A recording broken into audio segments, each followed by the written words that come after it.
आखिर वो दुर्घटना थी या हत्या?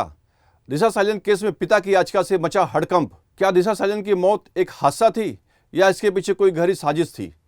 क्या आदित्य ठाकरे का नाम इस केस से जुड़ा है? 5 साल बाद आखिर क्यों खटखटाया दिशा के पिता ने कोर्ट का दरवाजा? इन सभी सवालों के जवाब के लिए देखें हमारी ये विशेष रिपोर्ट।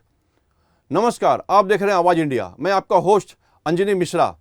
दिशा सालियन केस में नया मोड़ आ गया है।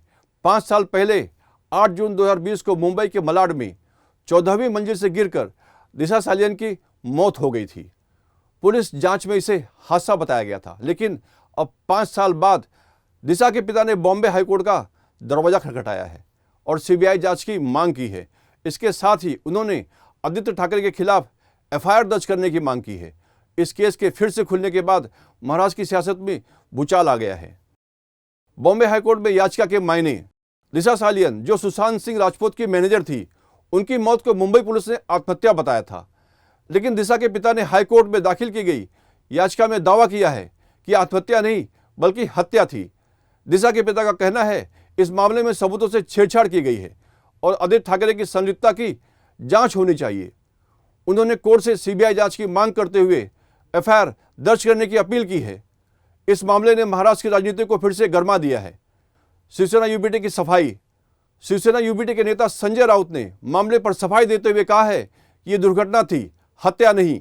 राउत ने इसे राजनीति से प्रेरित कदम बताया है।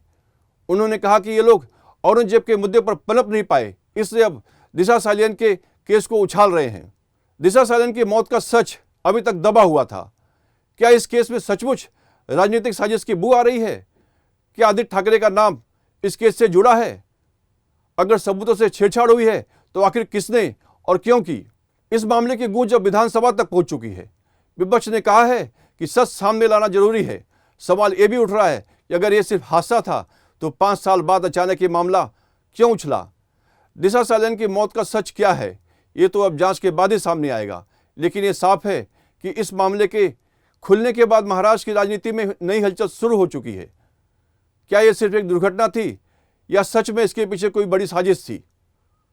क्या सच सामने आ पाएगा या इसे भी राजनीतिक लड़ाई में दबा दिया जाएगा? इस केस से जुड़ी हर बड़ी अपडेट के लिए देखते रहिए आवाज इंडिया। जय हिंद।